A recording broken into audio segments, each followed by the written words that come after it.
Hi, Mark here from the Tangibound Podcast Network and host of the flagship show, the Tangibound Podcast. Did you know that we over at Tangibound are always looking for amazing podcasts to promote? And did you also know that we are also proud nerds and geeks of everything from movies, music, gaming, TV shows, and comic books to wrestling, MMA, soccer, and football?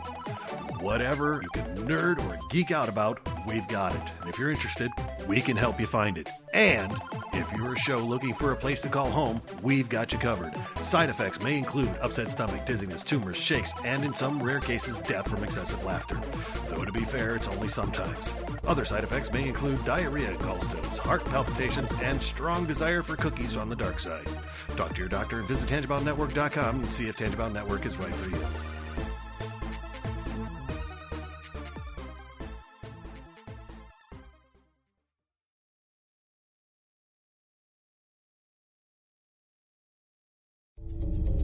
This is a Danger Entertainment podcast. DangerEntertainment.net. Danger Entertainment Podcast Network.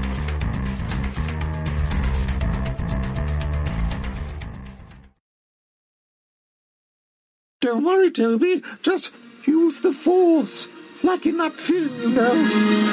365 Flicks Podcast. 365 Flicks Podcast. Come and listen to it right after you finish this podcast you're listening to. It's got Chris and Kevin and a weather guy called Toby. What's the point in a weather report on a podcast, I hear you ask? Well, there's only one way to find out. Download every episode that is currently out and listen to those bad boys right now.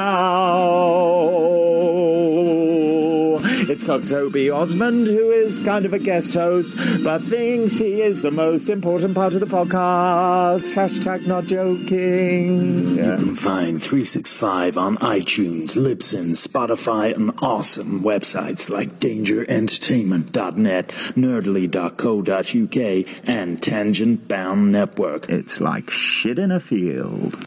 We're not doctors, therapists, trained professionals of any kind, so if you feel you do need help, please reach out and get the help you need. We have a whole list of things on our files page over on Facebook at facebook.com/crazylifepodcast, and or just search on the internet for the suicide prevention hotline number, or go to NAMI.org, or whatever resource you can find. But just please reach out for help if you need it.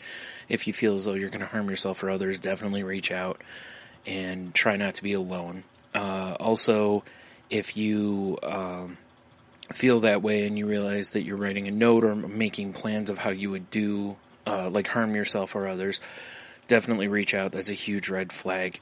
And lastly, please do not replace the idea of therapy with listening to this show.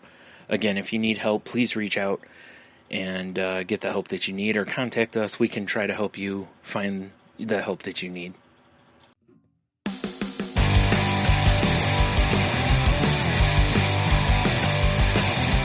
Life sucks to the last drop. Are you gonna blow your head off? Take good aim and don't forget to duck.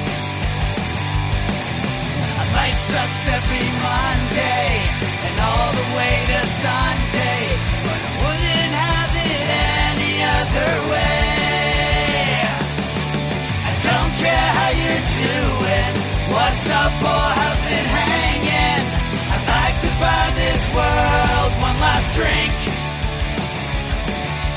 Life sucks all of the time. Stick it up your sunshine, and then you'll see the clouds every day.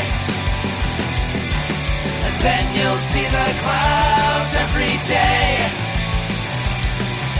And then you'll see the clouds every day.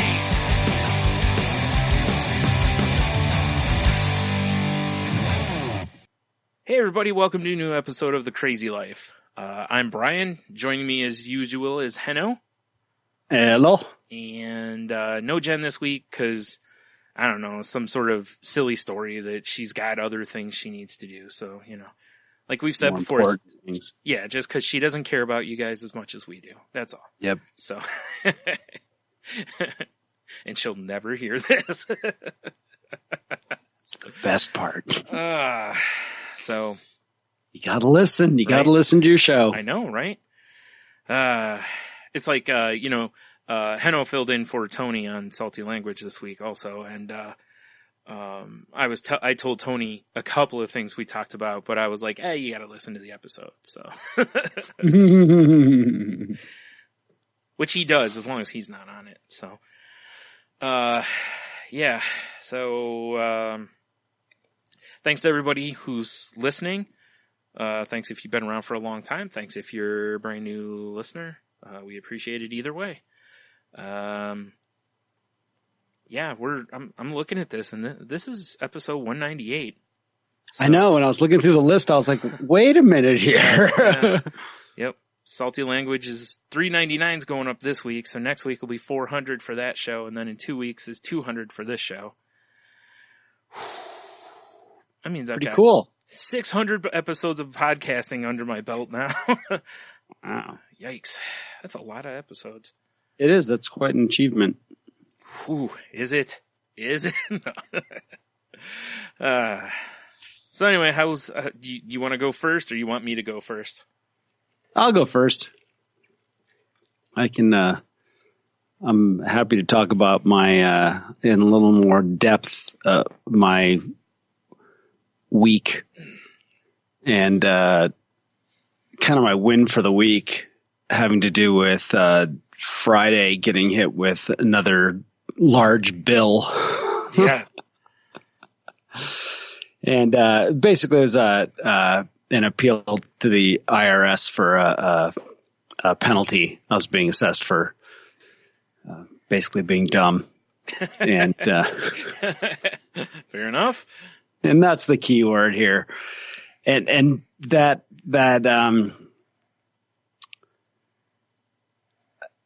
instinctual desire to find some loophole or some out or some way of explaining the situation differently that somebody might hear or, like harboring a resentment, but not really being able to because the truth is right there. Yeah. Yeah. It's like I could have avoided it and then just kind of going, yeah, but it's such an extreme punishment and, blah, blah, blah, just the whole list. And then finally, just saying, no, just deal with it, take care of it, and move on. Yeah. And in a matter of however much time, it'll be forgotten. Putting into that perspective of just, if I look at the things that felt like monumental, then I'll focus more on financial stuff, but financial, where I just had that gut punch, and then going, and years later, just, it's not even on the radar anymore. Yeah. Yeah. There's no emotion associated with it. So there's no reason to have any emotion associated with this either. And it's just the fact that it's just another thing on top of it, which in some ways kind of almost makes it easier because at this point it's like, well, who cares? Yeah. What's another $1,500 on top of the whole freaking bill? Yeah. Everybody on the dog pile. Yep. Yeah, exactly. Just throw it on there. And so it was that idea of do I want to dwell in this? Or do I want to just move forward from it? And that, there's nothing new that can come into a head full of clutter. Yeah, true enough. And that sure enough, opportunities arise when one is in a position to have them come into your life. And typically when I'm bitter, dwelling on, the past or just not in the present, not in the moment, opportunities don't come to me or I just flat out miss them, or whatever it is. So it's just that was kind of what was going through my head over the weekend, just the reminder. And so the first thing I did is I was just like, hey, you know what? I can do a balance transfer on a credit card, throw this on there, done. Yeah. Done. Move on to the next thing. And when I finally write out that check, I honestly want to put a stamp on it and done. Yeah. And let it go. And that's new for me. That's a win for me. To not keep going back and revisiting it in my head over and over again. Like I said, looking for some way out of it, and just going into accepting it for what it is. Yeah. And this is, kind of why I'm bringing up our topic for tonight, the idea of, accept the things I cannot change. This I can't. Right. I mean, I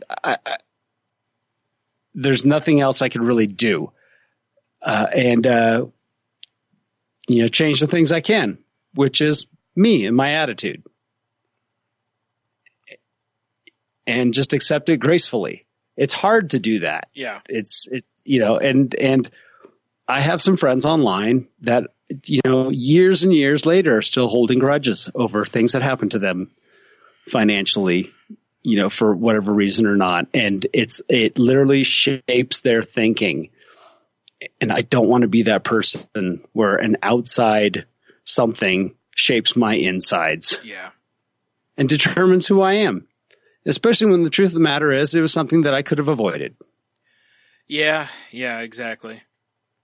Yeah, it's definitely not one of those things where you can really look at it and call it an injustice or, I honestly can't. Yeah. So yeah, you're right. It's just better if you can, as you said, just deal with it and move on rather than, because sitting there ruminating in it, oh yeah, what's it going to do? You've already paid nothing. it. You've already taken care of it. So it's like, the only thing you can do at that point is, if it, like you've said before, it's like if there's a lesson to be learned going forward, make sure that you've learned that lesson. Learn that lesson. Exactly. Yeah. And that's about it. And I know this is the kind of stuff that used to,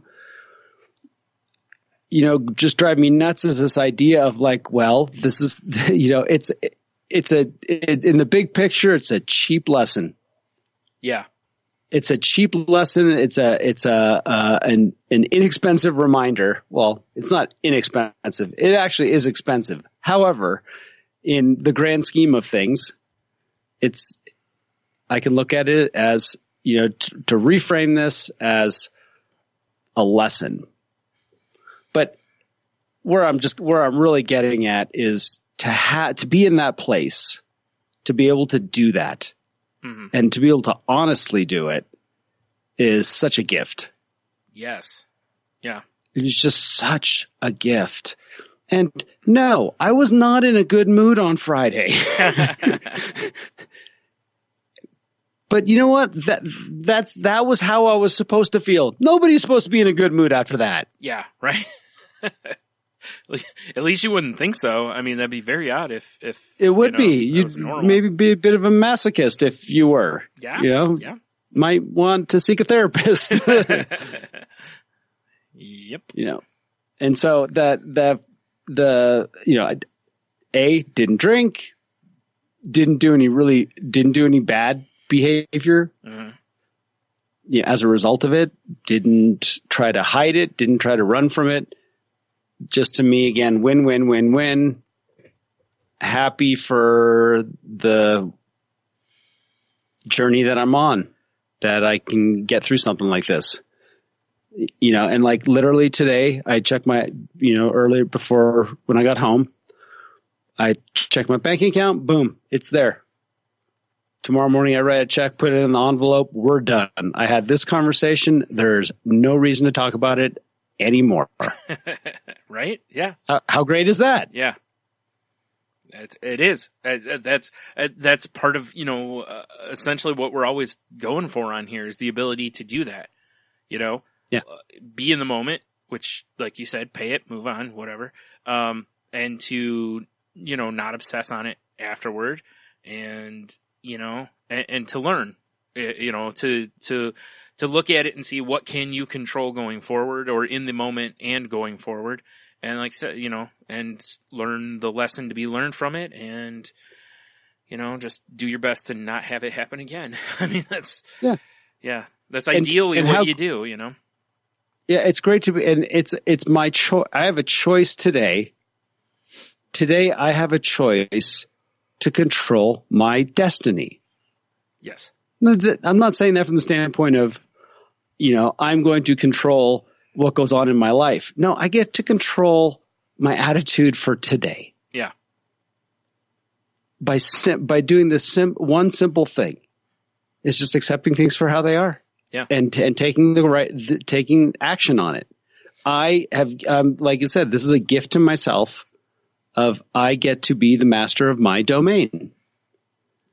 I know where I can go with this, or what a gift to be able to just take care of it, move on. Yep. And that to me is that, that's why I drank a lot. Yeah. Mm-hmm.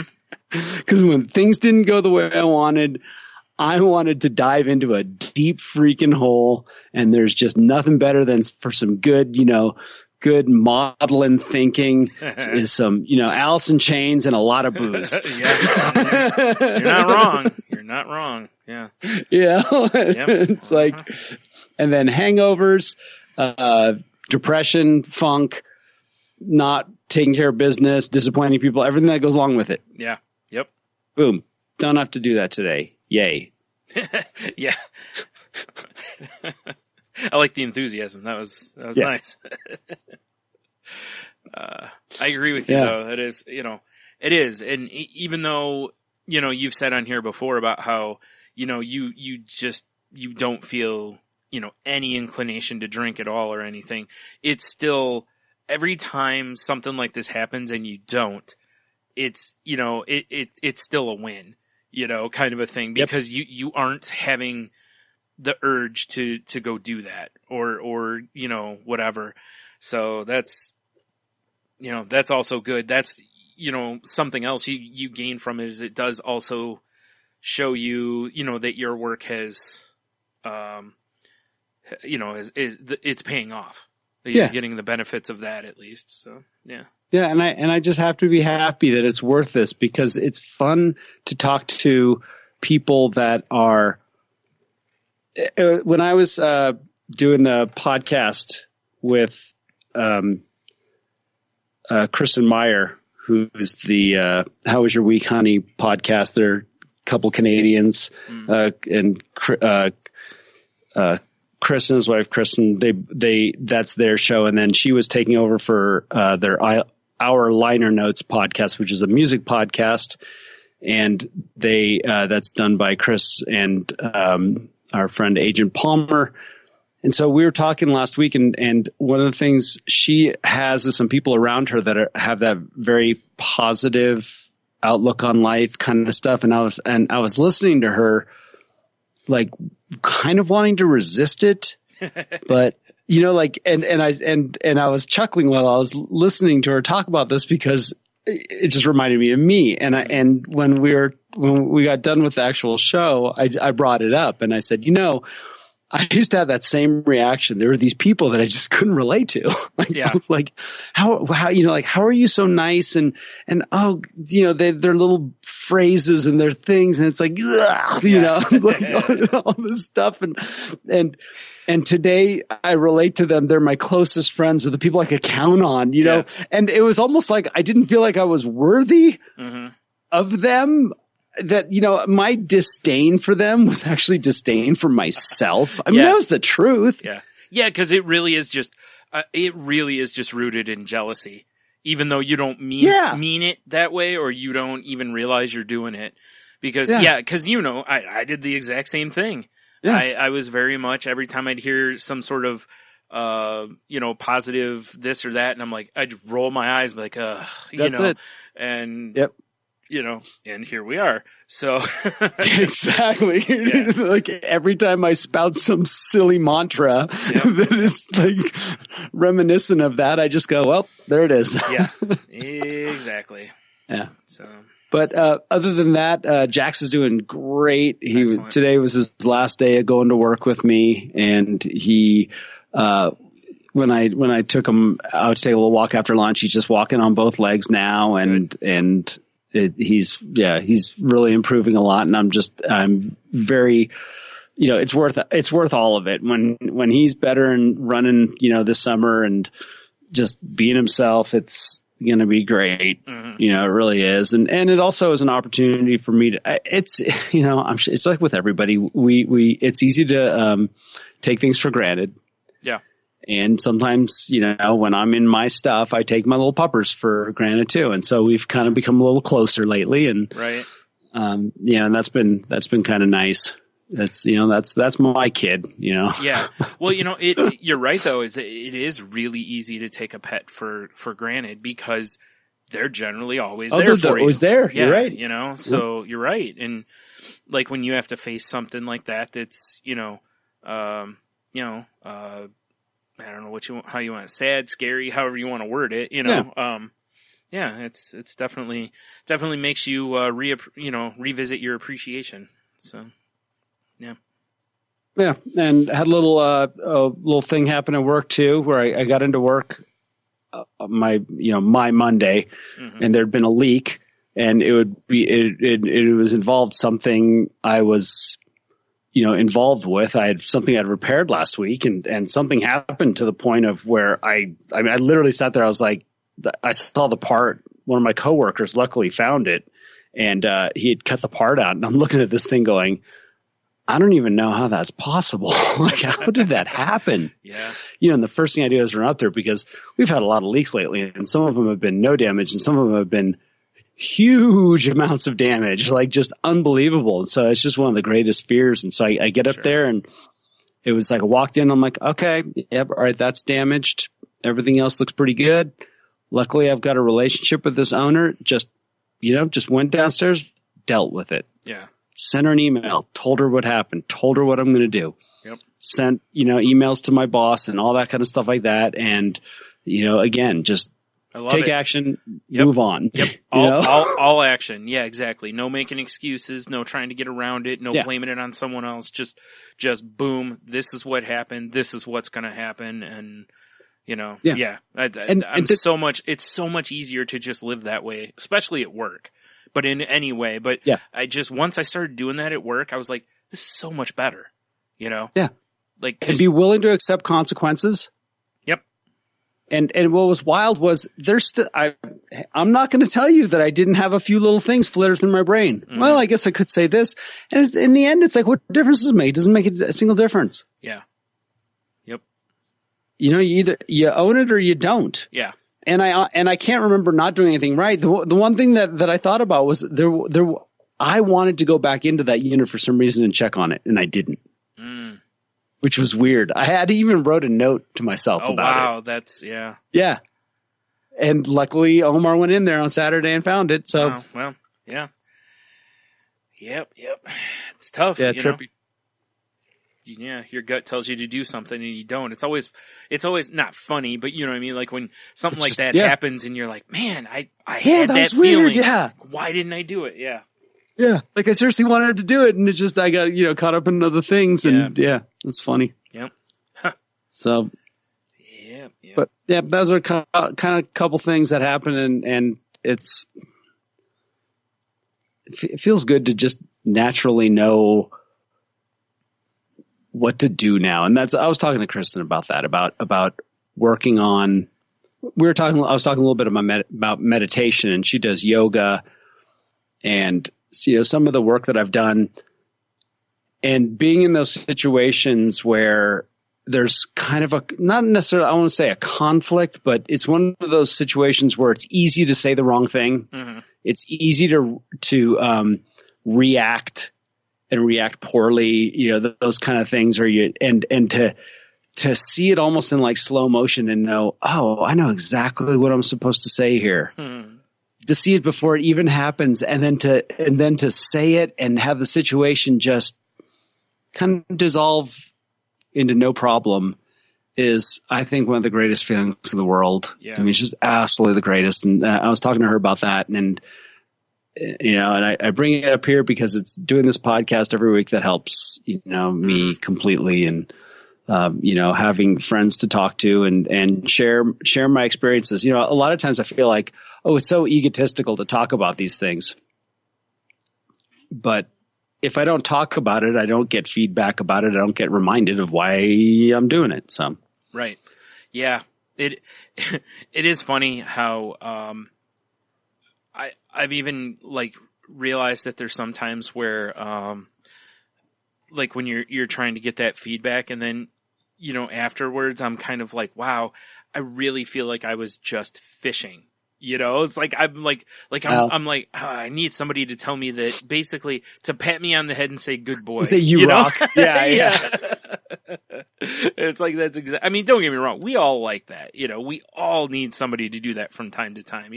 Who doesn't like to be told they're doing a good job or whatever, but it's kind of funny. Just once in a while, I'll kind of catch myself going, you're fishing here. Like, yeah. Well, but here's the thing, this is where I think it comes from. And again, it's something. This is what Kristen was talking about. Was she has a new friend that loves to say, be kind to yourself, or be, take care of yourself, that kind of stuff. Love yourself, this kind of stuff, and she was kind of taking it as like, take days to pamper yourself, or take days to prioritize yourself. Yeah. And I was like, no, that's not how. That's, to me, it's don't beat yourself up. Yeah. I mean, that's where it really comes from. And you're both really right. Both right. It's true. But I think you're right. I think it is more about just on an every scenario basis, just, don't beat yourself up kind of a thing. But yeah, the other stuff's important too, to, make sure you're taking time, to yourself or whatever. Like if you find yourself being too much of a martyr, so to speak, and then using it as a tool for resentment. Yeah.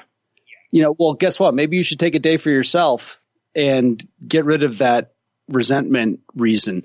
And so we had an interesting conversation about it. But one of the things what I talked about is, and I asked her, it's like, how many times have you just sat there and just been overly critical of yourself over and over and over again? And that's why we sometimes need these little fishing expeditions. Oh, sometimes totally. we do need to threads, because how much time did we spend just beating ourselves up? Yeah, totally. Well, like me, I spent years doing it, so when I've heard over the last year or whatever, I've mentioned on here before about how, I've had various people mention that they see a difference in me and stuff, it's like when you hear that stuff, it really reaffirms that what you're doing is that, you're on the right path kind of a thing. Yeah. And for someone like me who's dealt with self-esteem issues over the years, it really helps, because you start gaining a sense of worth. And it's not, and I don't mean that in a someone else tells you you're worthwhile, so you're worthwhile, but it's, you see that you're not a waste, you're not a burden, you're not all these things. Like you start seeing, hey, I'm contributing, I'm doing these things. And then, it kind of helps boost your own, your confidence, rather than like, if no one ever tells you you're doing a good job, you're always just going to wonder. And with the mindset like that I have, and a lot of people have, you're just going to tear yourself apart. Well, if you were doing a good job, they would have told you, or, that's how your brain would go. It's stupid, but and especially when it's stuff that's when it's the inside job stuff.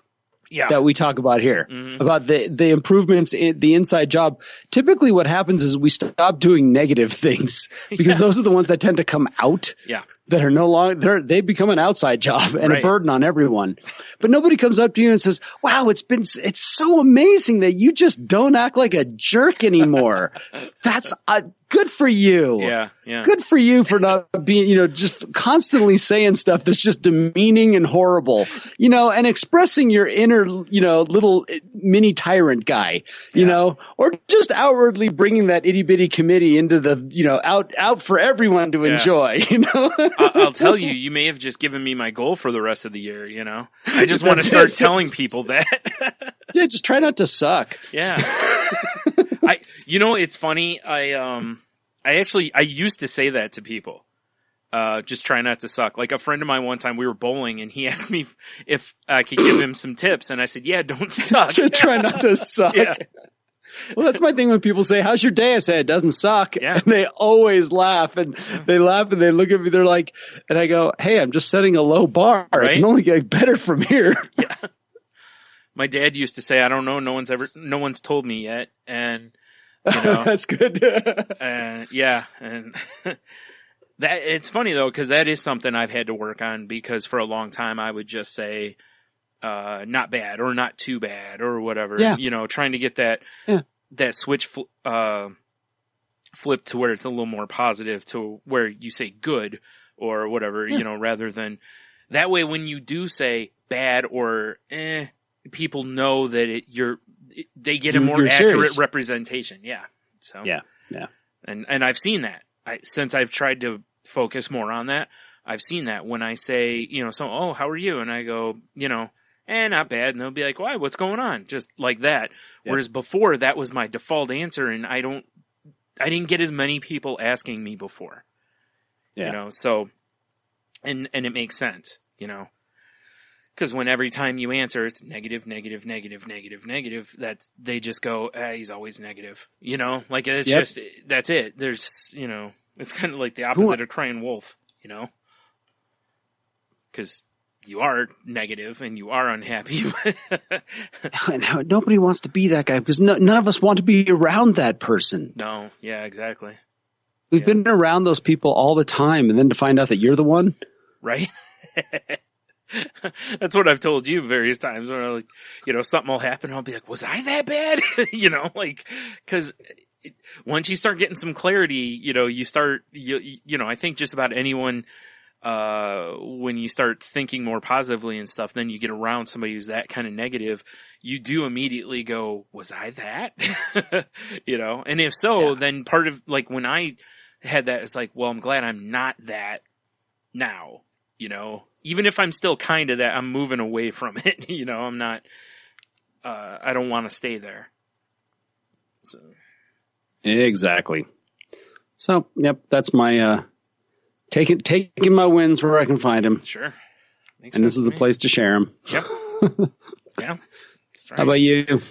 Well, it's kind of weird because, you know, like I said, with us just recording a couple nights ago, we've kind of already talked about most of this stuff, but you know, yeah, I had therapy this week.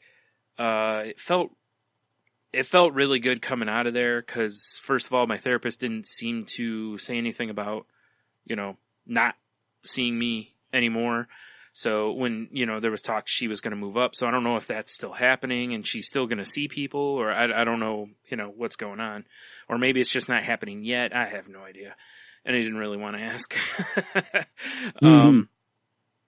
So, but yeah, it was really nice to get in there and talk to her again because it had been a while now. Cause it had been a good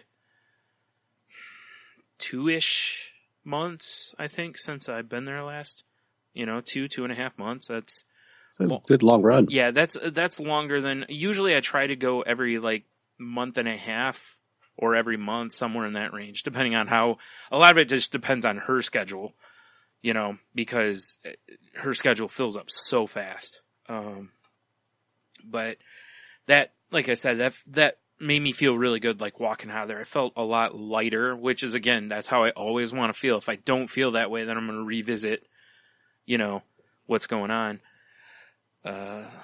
So yeah, that really helped, you know, and we've started getting, more days with sun now. Over the last few days, which is helping. I feel a difference already just by having a few days with sun. You know, it's like I look outside and I'm not like, you know. Yeah. I mean, you look outside and it's even if you don't get more energy, it still improves your mood. Yep. You know, so it's still a little easier to do things or to you know, get going. Then when you just look outside and it's just bleh, you know. So I'm glad to see that because, boy, I'll tell you that seasonal depression really kicked my butt this year. Yeah, it kind of hung on with you, didn't it? It did, yeah. And I talked to my therapist about that and stuff, you know. And she asked me how I was feeling since, you know, recently, and I told her, I said, actually, we had a day that was like 70 degrees, and I was out in it for part of the day, and even though it rained like crazy, like early and late in the day, right in the middle was like that was a sweet spot. It was just really nice out. There's a light breeze, it was just sunny, and I was out running errands that day, so I got to be out and actually kind of soak it in a little bit. And I told her, I was like, that made so much difference for me. It just, the other really, it really wore me down this year. I still don't know why, and it's a little concerning, So hopefully next year won't be as bad, but we'll see when it gets here.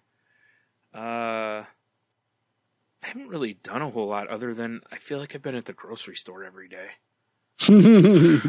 I gotta go again tomorrow, actually. It'll be the third time in 4 days I've been there. Because we need to go to the store. The one day I'm in there getting medicine, and while I'm in there, I had to wait because one of my prescriptions wasn't ready yet. So they were like, oh, it'll be 15 or so minutes. And I'm like, well, I know we need like bottled water and apples and bananas, so I'm like, I'll just go around and grab the stuff I know we're out of, So I did that. And then the next day I went back and we got, cause I forgot milk and a couple other things. So I went back, grabbed those things, and now I'm going to schedule, to where we just go pick it up tomorrow. But, I'm going to do, I got to get the rest of the stuff. So it's like, okay, this is it. I don't want to go to the store anymore after this. This is plenty. But yeah, it was, I went out with my brother for a little while tonight, and, we went to a couple, like thrift stores and stuff. And, it's really interesting going into those stores. 'Cause one of them we went into, I smelled like basement musty smell walking around in there. There was something in there, or some things in there, I'm assuming, that must have had that smell to them. But it was still interesting walking around in there because, like the first place I go is like I walk down like where the electronics are. And it's so amazing to look at that because it literally is like watching your life flash before your eyes as you're walking down the aisle, because I'm seeing film cameras. I'm seeing, original or older, like camcorders, no VCRs, cause apparently those are worth money now. But old, video game things, like I saw stuff for the Wii, and there were a few things from like other systems from over the years, and old joysticks for like computer gaming, old keyboards, just stuff that, and I mean like not the quieter keyboards like we have now, but the clack clack clack clack kind of keyboards. And it was just, it's so weird walking up and down those aisles, or like they had a whole bunch of like docks for like iPods and iPhones, but it was like the old port. All of them were the old port. There were none that were like lightning port or anything newer, So it was, like I said, it's just, it's like a trip of, technology gone by. So it's kind of weird looking at that stuff, because it's like, I've used all of these things basically, and now they're essentially junk, they're just, although a lot, it's so weird how various stuff, comes back. So that's fun. Like I'm hearing that like cassette tapes are kind of making a comeback, which I have no idea why. But whatever, not going to be my thing, but if somebody else wants to have fun. I do not at all miss the days of having to rewind tapes with a pencil and having the tape break on you and all that. I'm done. I'm good not doing that anymore. But yeah, anyway, but it's also weird going into these thrift stores because of how different each one is. And like, I've noticed like even if like just the selection is so different from one to the next, you know? Like, one we went to is in a little more affluent area, so the stuff they had was more expensive stuff. You know, like I saw a couple like polo, like shorts that were Ralph Lauren Polo brand and stuff like that. You know, you have a few things here and there like that. And even over in the electronics, the stuff that was over there was like a little pricier electronics. You know, and then we went to another one that's in a area, and a lot of the stuff was the opposite side. You know, like the cheaper electronics and different brand clothing and stuff. It was kind of it's weird because it's almost a people watching situation. You know, because you just see what goes into each store. But it was, I'll tell you, the one we went into, there was some weird people in there. Two of the weirdest people in there were the employees. So it was these two teenagers. Like, they had to be 18, 19 years old, and they were just dorks. So, just weird. But, you know, whatever. They weren't, you know, they were nice and everything. It was just like, they were very strange. That's funny. Yeah. So, whatever. But, it was really weird. It's a weird day when you go into a Walmart and that's not the most interesting people watching you've done of the day. Yeah, that is true. You know what I'm saying? So, but. Very true. Yeah, like I said, it's so weird going into them though, because it really is a trip. It's almost like going to a museum for like us. You know? Yeah. like you just picture 30, 40 years down the road, someone's just walking through an exhibit and it's just all these things, you know? Yep. Like, look at this garbage they used in the 80s through 2000s. Totally. You know? Oh, man. It was weird that a couple of things were like really old though. Like they had an old projector that, I mean, this is probably like, it's not even like the ones they used in like the 80s and late 70s. It's probably older than that even. You know, there was a, what was it? There was a camera that was an old camera in there. And, you know, and I'm looking at this stuff and it's kind of weird on one hand and stuff, but it's like, I'm not looking, you know, to do anything with this stuff. 'Cause it's like, you know, unless you know what you're doing with them, like, you know, if the camera wasn't a name brand camera, you know, if it was a big name camera, I might have looked to see if there was some value to it, you know, because I know some old cameras have value, a lot do not, but some do. But it was I don't even know the brand, I'd never heard of it, so I was like, this one's probably not. You know, I saw there was just a telephoto lens at the one, and I looked it over. It looked, from what I could see, I didn't see any scratches or anything on it. It looked like it was in pretty good shape. They wanted like $4 for it. But it's a JCPenney brand one, which doesn't make it a bad thing. It's just, I don't know what camera it fits. Huh. You know, because like you can't put a Nikon lens on a camera or a Canon camera. They have different mounts. So I have no idea what camera this would fit or anything like that. But, and also, you know, it is, you know, it like the zoom part on it, was a little loose. Like it felt like it was a little too loose, to where it might be difficult to really use well. Like if you were out trying to adjust, you might keep going too far, but so. Anyways, it was kind of fun to do that, but at the same time, it was also kind of sad, you know, because I'm looking at all of these electronics just going, I bet somebody only had these like 2 years, like, and then garbage, you know, and it's just, it's sad. But whatever. Yeah. So that was fun. It was different. And I don't, you know, that's about it. I haven't done a whole lot else. It's been pretty boring. Hopefully, you know, it looks like our weather's gonna warm up a little bit. Looks like we had a couple days near, like, in the 50s, 60s range and stuff. So hopefully I'll be able to, start doing what I usually do when the weather warms up. I start at least walking down and getting the mail every day. Type stuff, you know, just get out for even if it's just for a few minutes, just get out and be in the sun for a few minutes, you know, or maybe just sit out on the patio, you know, for a little while, take a book out there and read or something for a little bit. Who am I kidding? I'm going to take my phone out there and play on it. But so anyway, yeah, so excuse me.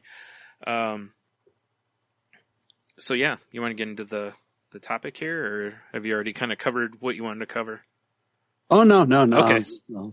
All right. Well, Yeah, so with my little catch up for the week, I was kind of mentioning the concepts of the Serenity prayer, and so I kind of wanted to talk about that particular. It's become popular in Alcoholics Anonymous and all the 12-step groups. Yeah, I've seen a lot of like those little fancy painted signs that Exactly. like people have the live, laugh, love ones and all that kind of stuff. I've seen a lot of the Serenity prayer type ones. And what most people don't know is that it's actually a lot longer than, well, not a lot longer, but it's not just the one paragraph that people typically see, which is... That's all I knew. Yes, God grant me the serenity to accept the things I cannot change, courage to change the things I can, and wisdom to know the difference. But there's a full version where there's a whole other paragraph that gets a lot more religious. Oh, wow. This was actually written by a theologian. Oh, okay. And I'm going to read the original full version, and it goes, God, give us grace to accept with serenity the things that cannot be changed, courage to change the things which should be changed, and the wisdom to distinguish the one from the other. Living one day at a time, enjoying one moment at a time, accepting hardship as a pathway to peace, taking, as Jesus did, the sinful world as it is, not as I would have it, trusting that you will make all things right if I surrender to your will, so that I may be reasonably happy in this life and supremely happy with you forever in the next. Amen. Wow, you're right. That is certainly more religious than just that first paragraph. Yeah, so the first paragraph kind of lays out the concept. Right. And the second paragraph actually then relates it to Jesus. Mm-hmm. And like the typical long version, full version that you hear today doesn't actually mention, it just typically doesn't mention Jesus by name, but it just says, he and him and that kind of stuff. Right. It'll say accepting hardship as a pathway to peace, taking as he did the sinful world as it is, not as I would have it, which is, a reference to Jesus and dying on the cross and all that kind of stuff. Right. And then the surrender to his will, that kind of stuff, that's also part of the 12 steps, which is the idea of just, that the third step deals with pretty much, it's the, turning your will and your life to the care of God as you understand God. So it's just, and the joke that I always say is if like with a newcomer says, so, do I have to turn my will and my life over to the God? And the joke is like, no, in your case, we'll make an exception. You go ahead and turn your will and your life over to anything that you want. The good news is your life will no longer be run by an idiot. And that's the point, is getting out of ourself. Right.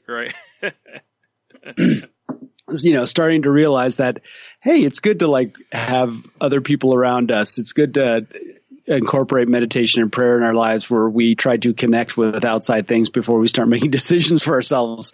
But that's where that part kind of goes into. But the main thing, one thing with the Serenity prayer so we have God grant me the serenity. So what is serenity? It was a movie. There is, yeah. Based There's on actually the TV a couple. show Firefly. Yeah. Yeah. Anyway, moving on. There's so in the dictionary basically says the state or quality of being serene, calm, or tranquil. So the prayer is asking for some sense of calm, some sense of, quiet thoughtfulness. to accept the things I cannot change, which is typically some situation, person, place, thing, whatever it is. And in my case this week, the IRS. Right. Courage to change the things I can. And this is the part where a lot of people I notice think that the courage to change the things I can is always an action. Yeah. But usually, that this is something that when I need, the courage to make a change where I need to. And I have a good sober friend who likes to add his own little tidbits into the Serenity Prayer. So when he does the Serenity Prayer, we'll all be saying it, and you'll just hear Clay. Everyone will be going, God, grant me the serenity to accept the things I cannot change. You, courage to change the things I can. Me. Like it. And that's really what it's about, is the courage to change the things I can is typically us, me, because it's really the only thing I can change. Right. I'm never going to be able to change anybody else. And then the key part is, and wisdom to know the difference. And that is a loaded freaking sentence as far as I'm concerned. Uh-huh. First of all, what exactly is wisdom? Anybody that's played Dungeons and Dragons or any sort of role-playing game, typically, our characters have a characteristic of intelligence and wisdom. And when we're younger, we kind of don't understand what the difference is. Right. All right, the decision making, doesn't that involve, intelligence, being smart?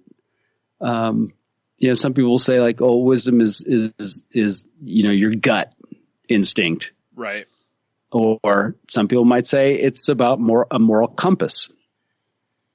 That doesn't matter how intelligent you are. If you don't have a good moral compass, then you're not very wise. Right.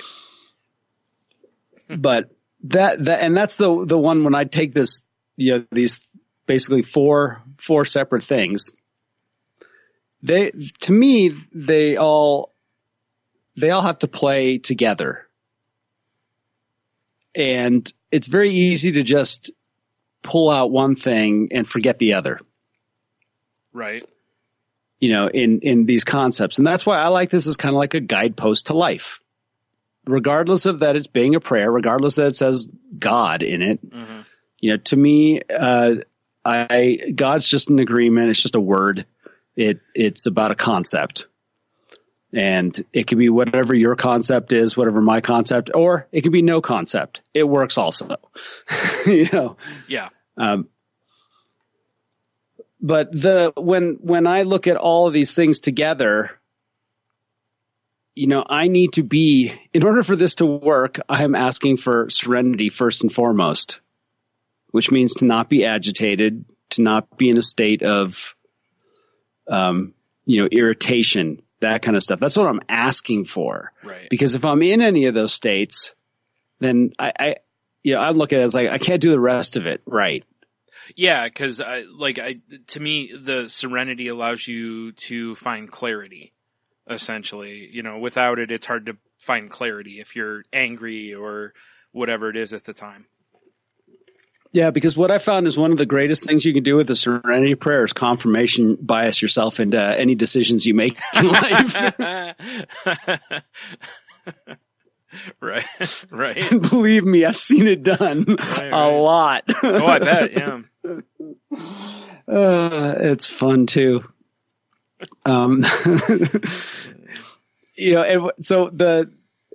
Accept the things I cannot change. The idea of that I can't change other people. I can't change, who they are. I just have to accept them. Mm-hmm. That's a tall order too. Yeah. Because a lot of people say, well, and this is the thing in sobriety I heard one time some person say is, well, the Serenity Prayer is the big lie of Alcoholics Anonymous. And I was like, what do you mean? And he's like, well, if I'd accepted my alcoholism, I'd still be drinking. And I was like, okay. He's like, there's a reason in the big book of Alcoholics Anonymous, there's a reason the word acceptance doesn't show up until like page 286. Oh my. And I was like, oh, he's right. You know, because the idea being is courage to change the things I can. Well, I've been trying to stop drinking for a long time. It hasn't happened. Right. Right. And so I've always been fascinated with that idea that you know, what is acceptance? What, you know, if I don't accept you for who you are, like, let's say I don't accept my boss for who they are. Yeah. And I quit my job, have I used the courage to change the things I can? Was that courageous? Yeah, this is exactly what you were talking about when you said you could confirmation bias your way into your decision here. Because you could convince yourself that it was, you know, because maybe in the past you haven't stood up to them for some reason. Yep. You know, and well, I finally stood up to them, so you know. Yeah. But yeah, I don't. But that to me means you Normally, haven't done no. acceptance. Yeah, right. Okay, or maybe you know, maybe you have. Maybe you have accepted this person for exactly who they are. Yeah. And you have used courage to change the things that you can, which is you and your own, you know, me and my own attitude. Mm-hmm. And yet at some point I finally said, well, enough is enough. Right. I don't want to be in this position anymore. It's not good for me. It's harmful for me. Right. Okay. Now was that wisdom? You know, yeah, that's a tough one, because is it really wisdom, or is it just I don't know how to word it. Like a moment of clarity. I don't necessarily know that that's wisdom sometimes, but well, so yeah, it's like if you get to the point where you're like, you know what? I don't need this. Yeah. Why am I here? Right. Okay. Was that done serenely? Probably not, given that I've been in that exact scenario and reacted because of it. And, you know, I definitely wouldn't have said wisdom because, you know, I walked out on a job and had no paycheck. There's way more dumb in there than there was whiz. Oh, man. You know, but if you wake up in the morning and you just go, you know, you've been thinking about it for a while, you've been pondering it, you know, now's time for change, whatever it is. Right. Relationship, work situation, a friendship, you know, who knows what it is that you suddenly decide change. Okay. Does that qualify? Yeah. You know, and that's why I find interesting about the Serenity prayer, and where I think for me, and this is just how I feel about it, mm-hmm. I think the courage to change the things I can always have to do with me and my attitude. Yeah. I can I don't live with that. I don't typically think that this prayer is about action. Okay. I just don't. I don't think it's, because to me, then it becomes very easy to confirmation bias yourself into making decisions. I just really feel that way about it. Yeah. You know, that, oh, well, you know, I needed the courage to change the things I can, which means to get myself out of a situation or whatever it is. Now, that's not saying that, you know, because it ties you back to this idea of like, oh, accepting, if I accepted my alcoholism, I'd still be a drunk. Okay, well, that's also, I don't think, what this is about. Yeah. I think this prayer is about accepting the things that happen around us and then taking the proper action within us. You know, that's how I perceive it. Yeah, I'm with you. I kind of applied it to, like, the way I was with depression and stuff was essentially it was more of me like looking at it as a way of, again, providing clarity in a time of chaos.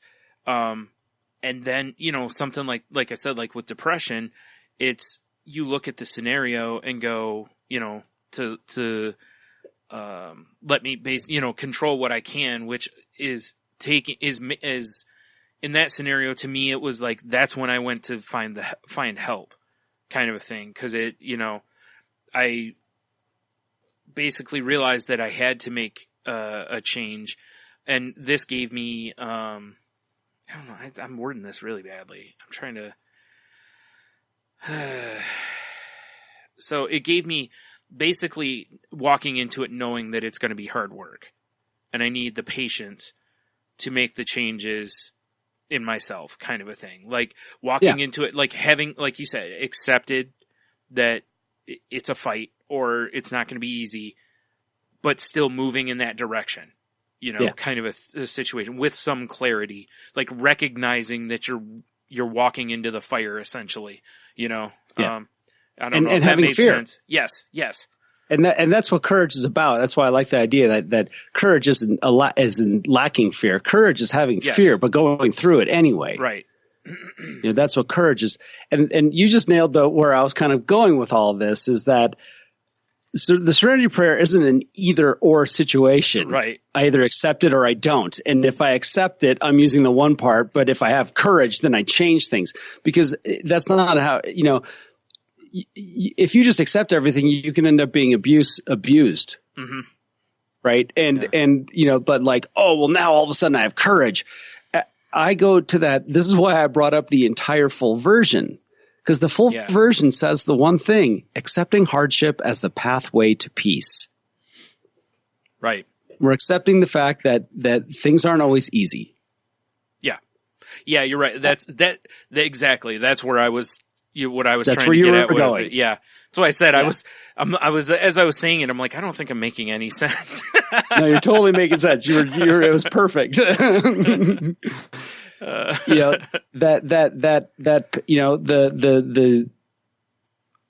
another phrase is, pain is the touchstone of growth. That's what we're accepting these things. And then the courage is to make that change within us so that we can grow. Yeah.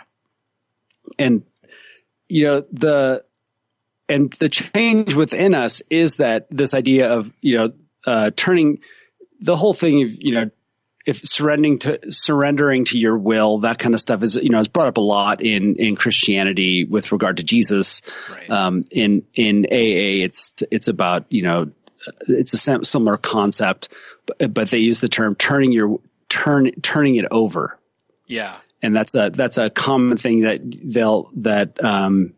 in 12-step groups you'll hear is turn it over. And one thing that people say is, oh, well, I got up in the morning, I did my prayer and meditation, I turned it over, but then as soon as I got to work, I took it all back. And that's that idea of, in the morning, I have turned my will and my desires and all of these things it mentions in here over to a higher power, to, spirit of the universe, to God, to Jesus, whatever it is in your life, to Allah. And that therefore I will just take every moment as it comes to me, trusting that I'm in good hands. Right. And everything happens for a reason. And I've been given the strength to get through it. And the idea of like taking it back is when all of a sudden something doesn't go the way you want it to go, and you act inappropriately. Right. You act out of ego, out of a sense of self-centeredness. And that's the idea of taking it back. Whereas if you didn't bring yourself into it, like let's say somebody else got to run the project that you were really hoping to, rather than being feeling good for them, being excited that they got this opportunity, you focus on yourself and you get bitter about it because, well, I deserved that. I should have had that. Right. And that's that idea of like, okay, now I took it back. Yeah. Rather than taking it as an experience to learn, to have some grace, to have some, to be able to congratulate the other person. Yeah. Right. That's the higher self that, I would like to be that person. Yeah. Yeah. I'll never get to it. Yeah. my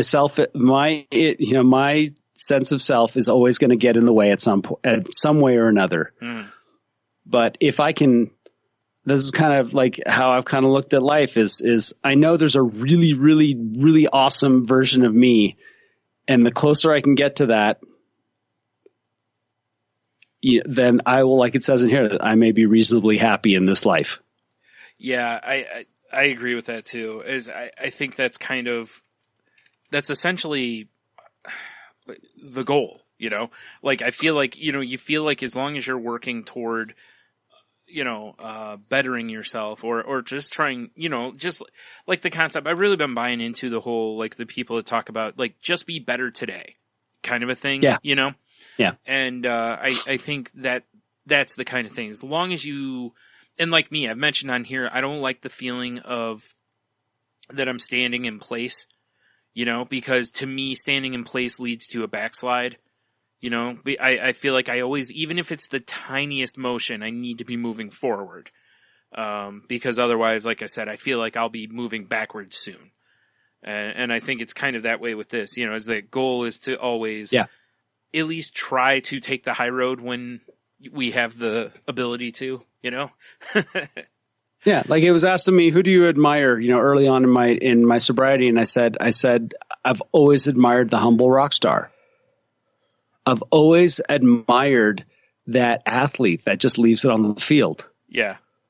That doesn't need to talk about themselves. I was always amazed at that guy that just got up and played music and just crushed it. And then when you talk to him, there was no ego there. There was no self-righteousnness. Yeah. There was just someone that was very kind and appreciated, life and everything. And I was always like, cause, and Taylor asked me, why do you admire that person? I'm like, cause I'll never be that person. I've got this freaking issue with, my sense of self. Yeah. I was going to say, ego usually gets us in there somewhere. So. Yeah. And it goes into everything that all of my character defects, desire to be right, desire to excel or to be noticed. For accomplishments or something like that, all these things, those are my character defects. I would love to have less of those. Yeah. Those defects. And so again, it's practice. And if I look at, okay, all right, let's say today I'm just going to try to be the humble rock star. Right. I'm going to go in, I'm going to do what I do. I'm going to do it to the best of my abilities, and I'm going to go home and I'm going to feel good about how I did it and what my attitude was on the inside. And then, basically look in the mirror at the end of the day and say, yeah, you did it right. Tomorrow will probably be a good day again. Yeah. Versus, when I don't do that and I get home or when I have a moment, it's like, why did I say that? Why did I do this? Blah, blah, blah. I'm just beating myself up. And the next, a freaking quart of ice cream is down. Yeah. I'm with you because, I always liked it's the same thing. I always like the athletes that just go out there, that are humble, that are, or at least they seem like it, whether or not they truly are, I don't know. But, it's one of the things I loved growing up. I loved Barry Sanders, running back for the Lions, because when he scored a touchdown, he just turned and handed the ball to the official. He didn't spike it. He didn't dance. He just would just hand him the ball and go to the sideline. And I always liked the fact that I heard him say, and I've heard other people say the same thing. It's not like he invented it, but it's the act like you've been there kind of situation, And I always don't get me wrong. I enjoy, the touchdown celebrations and, the dances and stuff. I enjoy that stuff too. But I just liked the fact that it was, you weren't going to see him like spike the ball in an opponent's face or, nothing like that. It was classy. He just, here you go, whatever. It's just another touchdown, Yeah. Like I've been here a couple times and I always like that. And those are always the baseball players or athletes, I should say, I generally gravitate toward are, my favorite hockey player, Steve Yzerman from the Red Wings. He was always known for just being essentially a class act. He was always that I met him once. He was super nice. It's that's the kind of stuff I look for. He was always seemed to be great to the fans, all that kind of stuff. So those were the guys I always patterned myself or, looked up to. And it's like, that's how I would want to be if I was that person, So I get it. Like you said, the humble rock star is nice because, I don't want to listen to, oh God, what's his name? The guy from Oasis. The Gallagher brothers. Yeah. Like, I don't want to listen to him sit there and talk about how great he is. It's like, no, greatness is for other people to dictate. That's how I've always kind of seen, like no matter what it is you do. And I like athletes, entertainers, whatever it is. I like it when they do that. Like when they have hey, just to be mentioned in that, with this other person is an honor, kind of scenario, even though they know they're one of the greatest ever. I like when they don't seem like they know, like that kind of thing. So, and it's the same thing. I, like I said, that's how I always wanted to be is I would like other people to see how I behave certain ways at times and be like, yeah, that's the way to do things, So I don't know if anyone does, but who knows, but. Well, and to me, I need simple goals. Yeah. And those are human kind of goals to get to. Whereas you start looking at these, literal spiritual giants, because I love to joke about like, yeah, I'm a spiritual giant. All right. Just as I lose my cool on Facebook or whatever, or blow up in the house of the dog, or something like that. It's like, yeah, you're real serene. Yeah. But you see these people that whether they're speakers or they're, spiritual guides or, you look at them and you go, wow, that's, how do you get to that? To me, it's not attainable. It's a whole different, like they've devoted their entire life to this. Yeah. Whereas somebody that is, unbelievable in their achievements, yet handles it with a lot of class and dignity. Boom. That's something I can relate to that. Yeah. That's a normal human who may have some inhuman physical prowess, right. But still. Yeah. It's like, I'll never be the Dalai Lama. I'll never have that kind of patience and all that. Never. Yeah. Yeah. And devotion. And devotion. And this, yeah. Yeah. And like absolutely no desire for physical things. Right. And that absolute pure abundance just with the joy of life. It's like, oh, please. Like never. Yeah. Well, it's funny because I love like stuff. I've even looked at, that was always my issue with, even people like, Tony Robbins or something. Yes. Where they're constantly out there trying to, he's doing it because he's making fat money off of it. But at the same time, it's like his message is always, believe in yourself, go do things, all these things. And there's nothing wrong with the message he puts out there, I don't feel. But I I start hearing him talk and it's just like, okay. Yeah. Exactly. Yeah. Easy for you to say, and yet, if you look, there's tons of people out there who cite him as an influence, that he's changed their life. Tim Ferriss talks about him all the time, how much he, kind of looks up to him and has talked with him and whatever. So, but like to me, it's like that was always the kind of person I could just never, I'm not going to learn from that person as well because like I said, I feel like they're just like a walking, they're just walking hyperbole, basically, I get it. Yeah. So it's an extreme of like this idea of like, you can be anything you want. Yeah. You can do anything you want. And I'm like, you know what? I need smaller, I need baby steps. Right. Like, all right, that's you can't great. tie your shoes today. Yeah. Yeah. Like, let's hope so. I just want to get through work without being a jerk to somebody. Right. I want to act like I actually have some customer service skills. Right. If somebody, Yeah. Like I said, that other's fine because we all learn and are inspired differently, So for some people that works great. It's similar, like you watch like when The Biggest Loser was on and, you had, what's his name? Bob Harper, I think was the one. And then you had Jillian Michaels were the two trainers and she will ride your butt and yell at you and all this to try to motivate you. He was more of the like approaching you from a psychological standpoint. Like, why are you this and this? And he was nicer. I mean, he's still firm, but he was nicer, you know? And, I'll watch, you know, I'm the type, I watch it, and when Jillian Michaels is getting on people, it's like, I would not react well at all to that. Like, someone starts yelling at me, I start yelling back. That's just, that's just my, you know, a lot of times that's my instinct. But I also know people who, if they got with Bob, they'd never get anything accomplished because they need a firmer push. You know, it's same with therapists, you know. That's why some people need to go to various therapists to find the right one, because some of us need a firm kick in the butt. Some of us don't. Some of us just need someone who's, you know, reaches you just with talk, you know, versus like I've talked on here before about one that gives you a lot of homework. Some don't give you as much homework, you know, or they adjust it based on who you are, you know, what they think you need. So yeah, it's, I'm with you though. It's like, you know, smaller goals. And what's funny is, you know, in therapy, that's constantly what my therapist is telling me.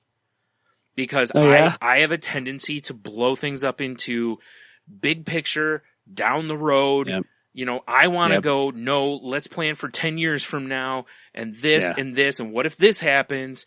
And, you know, and she's like, no, you know, she's constantly like, bring it back. Bring it back. Like, bring it back. Yeah. Yep. She's like, there's nothing wrong with looking to the future. Like, you know, there are times, much like, planning for retirement. That's a perfect example. You're looking at the future, kind of going, okay, I want to do this. So down the road, this happens. But then you come back here, you know, cause you got to come back here and go, okay, this is what I can do now toward that. You know? Yep. And she was mentioning that actually just a couple days ago to me, which was, she's like, I noticed, she's like, when you start talking about something, she's like, you immediately go big, you know, and I told her, I said, that makes sense because like we've said on here too, Jen always used to point out to me how quickly I dismiss little wins. And I immediately, it's like, well, if it's not a big win, it's not a win. That's, you know, and I've gotten better about it, but I still, and that's why I love the therapist I have, because she knows that's a point that I need to be reminded of. Even though I try myself to work that way and all this stuff, she knows I need, just, that's one of the things where it's like, okay, let's just get you back on the right path here. And, you know, and it's like, okay, you know, yeah, you're right. Now, not down the road, now, you know, because as anyone who's listened knows, and you know, being in the now is one of the hardest things for me. I've gotten a lot better about it. I've over the last few years, I've really noticed, and I've caught myself kind of, you know, in the moment. So that's, I know I'm doing the work. It's very slow, but it's progress, you know. So that's the work that sticks. Yeah. You hope so. Yeah. Yeah. Yeah. Seems to so far. So, you know, that's all I can do, right? Just keep. That's it. Chopping wood. That's it. Carry water, chop wood. Chop wood, carry water. That's right. That's one. Like there's another one for you. Yep. One I've said I don't know how many times. Just keep chopping wood, you know.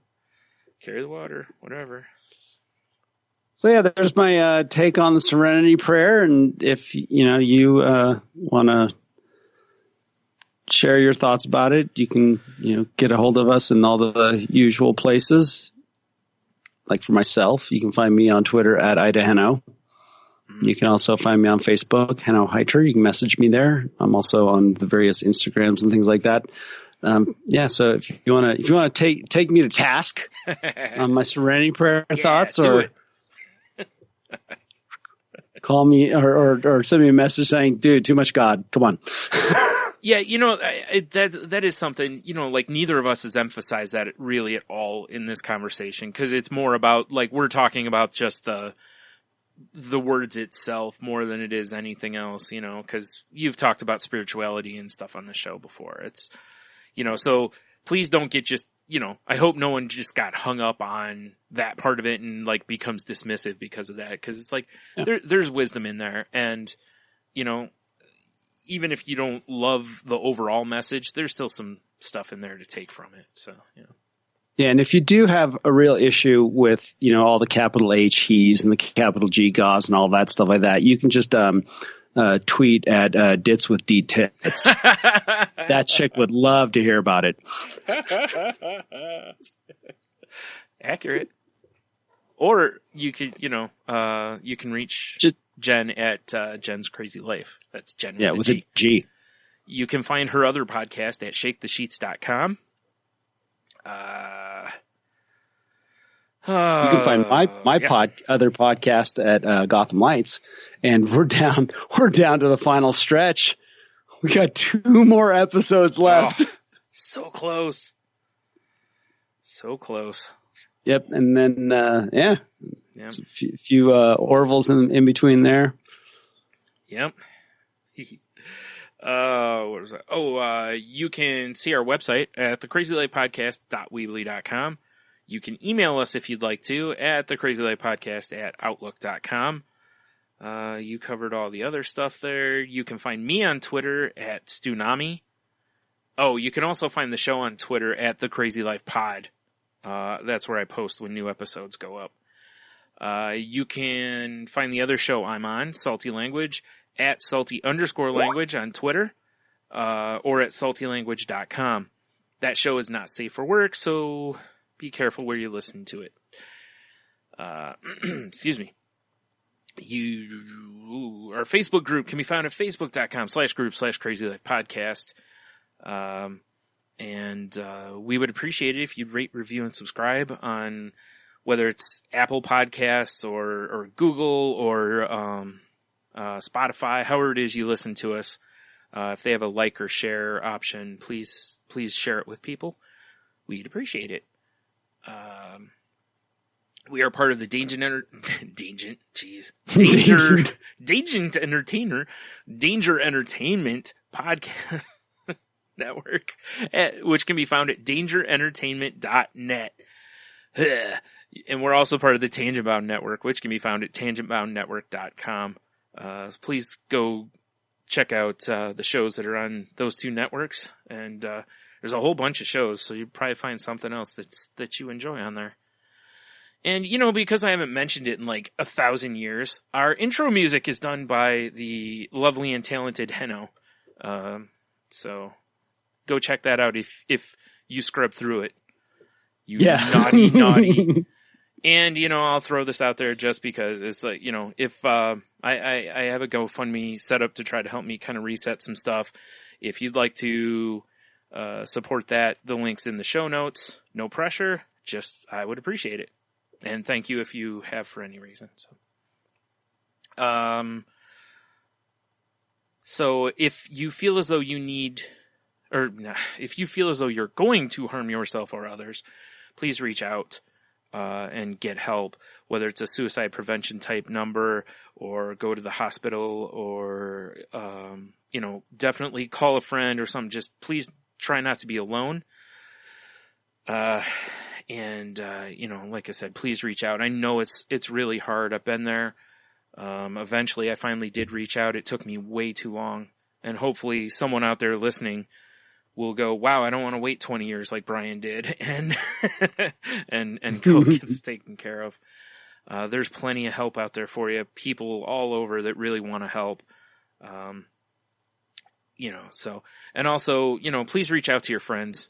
Especially if they're going through a hard time, or if there's someone that has, mental illness, or whatever, please reach out to them and just check in, see how they're doing, or just reach out and tell somebody that you care, you love them, you just want to see how they're doing, whatever.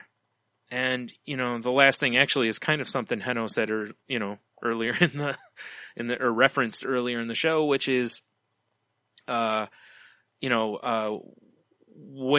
you can be kind, please choose kindness. And that goes for strangers and other people, but it also goes for yourself. Please be nice to yourself. You deserve it. And yeah, I guess, you want to take us out of here, Henno?